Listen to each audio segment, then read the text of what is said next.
Hello everyone, welcome back to my channel. My name is Karen. I make bookish and lifestyle videos, and today I'm going to be talking about all of the books that I would like to read before the end of 2023. So as of this week, I believe there are 15 weeks left in 2023, which is absolutely crazy to me. I know that time is going to fly by, and I looked at my calendar earlier today and realized that I have an event or some kind of plan like almost every weekend until December, really. So I know just time is gonna go by really quickly. Recently on TikTok, people have been sharing 15 books for 15 weeks left in 2023, and I want to do something very similar, but I want it to be a little bit more realistic to my reading speed, my busyness, and just my excitement for reading for the rest of 2023. So for this video, I will be sharing 10 books for the rest of the 15 weeks that we have left in this year. So these include books that I am currently reading, books that I have physical copies of, books that I need to go and get from the public library, books that I need to download onto my Kindle, and then hopefully maybe one or two of these I can find on audio and listen to as well. Without further ado, I'm just gonna go ahead and get started and share everything that I want to read for the rest of the year. First on my list, of course, is The Final Girl Support Group by Grady Hendrix. I'm currently reading this book, and if you watched my last vlog, you know that my boyfriend chose this book for me to read in the month of September. So of course I'm going to try and stick it out and read this. I'm currently about 88 pages in, and I'm really loving it so far.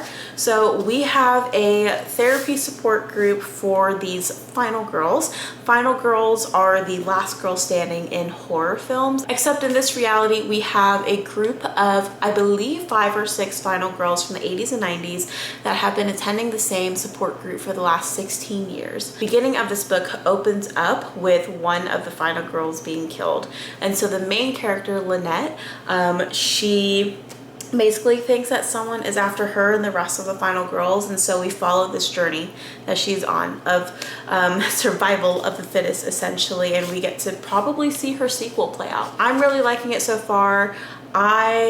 Since dating Brandon, I have watched a lot of horror movies, and he really loves the horror genre in film, so all of the final girls, I believe, correspond to some sort of final girl in films that we know, so like Friday the 13th, Halloween, and more that I cannot think off the top of my head. So I really like it for the references, and I think it does the references really well. I really love Grady Hendrix as an author. I've mentioned him a few times on my channel, and he actually just announced today that he has a short story coming out in a couple of weeks. So anyway, this is the first book that I will be completing, hopefully by the end of like next week or so. Next on this list, I have Nemesis by Brendan Reich. This is also a book that I had presented to Brandon to pick out for me for the month of September, but he didn't choose this one.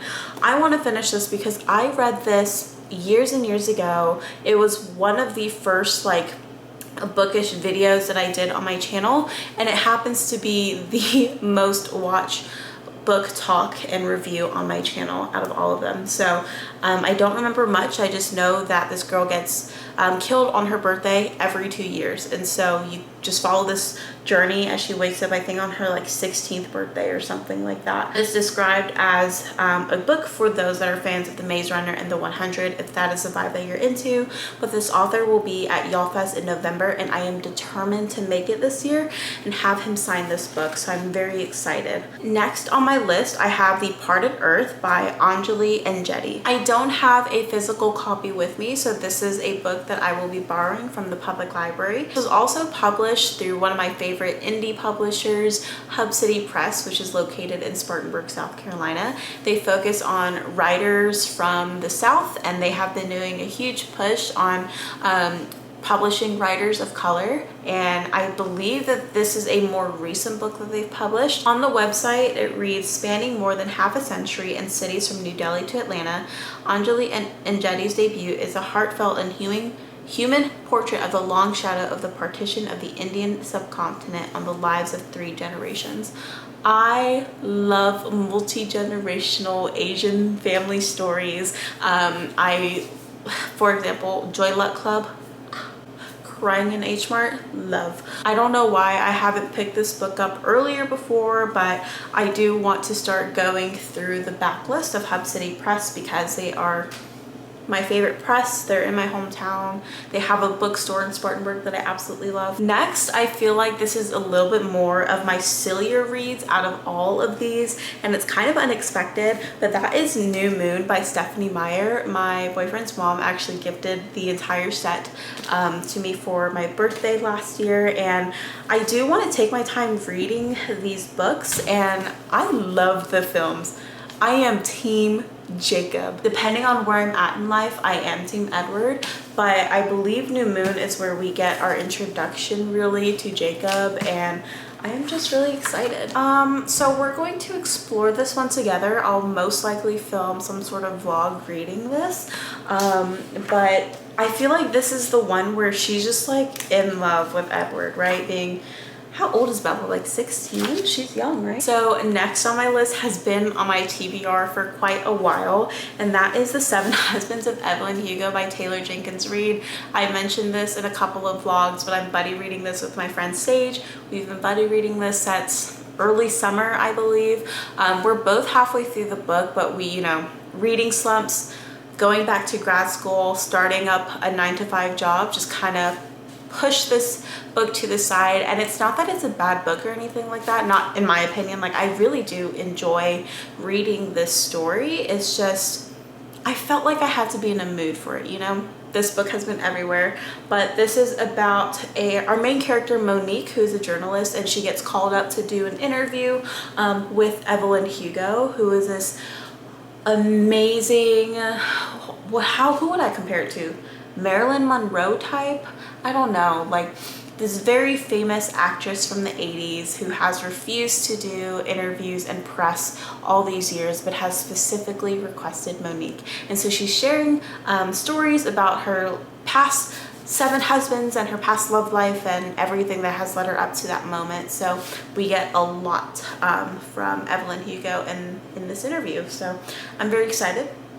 I'm halfway through, so this one should be quick. Number 6 is Revival Season by Monica West. This is a book that Brandon has also picked out for me for the month of September that I will probably read this month. But basically, long story short, it is a book about a preacher's kid in the South in a Black family. And I am very excited because I've been wanting to read more Southern literature or books that just take place in the South. And I believe this is kind of that first step to that. So I'm very excited. So the rest of these books I do not have. So number 7 is Malaya Essays on Freedom by Sanel Barnes.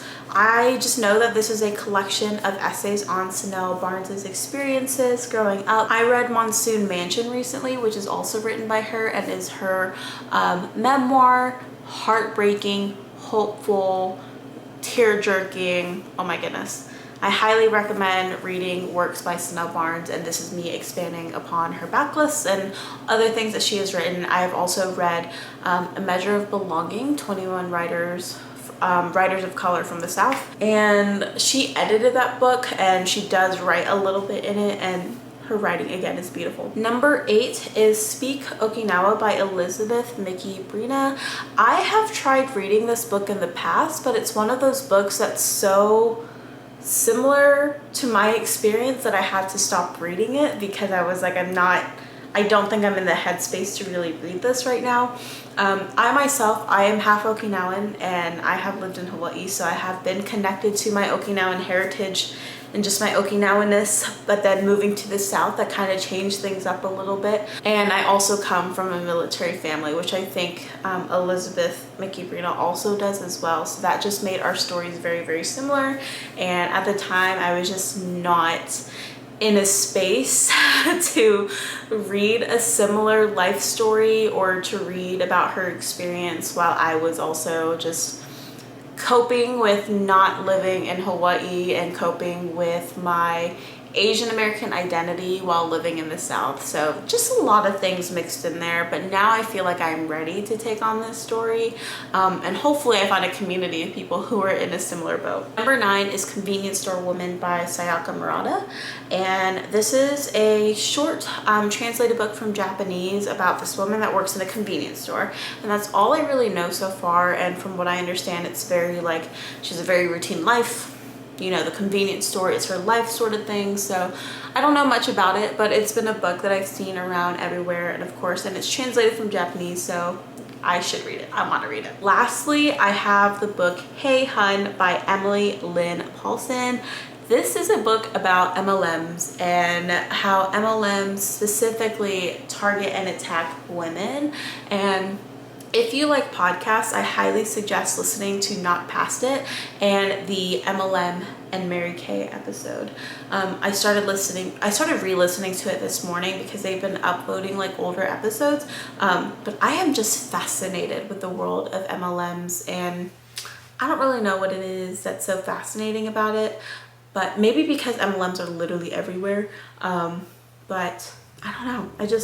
This was like my one, I guess I have 2 nonfiction books on here, but this was like my one nonfiction book that I wanted to read to really learn and to really just like expand my brain upon and just be a little bit more knowledgeable about things in my world. So, all right, so those are the 10 books that I really want to read before the end of 2023. Once I finish Final Girl Support Group, that means I read 20 books this year, which is amazing because that would have been the very first time that I have ever completed a Goodreads or Storygraph goal. But if I read all 10 of these, that means I would have finished 30 books this year. And I think it can be done. I think it can be done if I really put my mind to it. So I'm ready to read. I have the motivation, but this is also a very busy semester for me. So we'll see how it all goes. Let me know what books you plan on reading before the end of 2023, and leave the disco ball emoji in the comments below if you have made it this far. But anyway, I love you guys. Thank you so much for watching, and good luck with the rest of your reading for the year.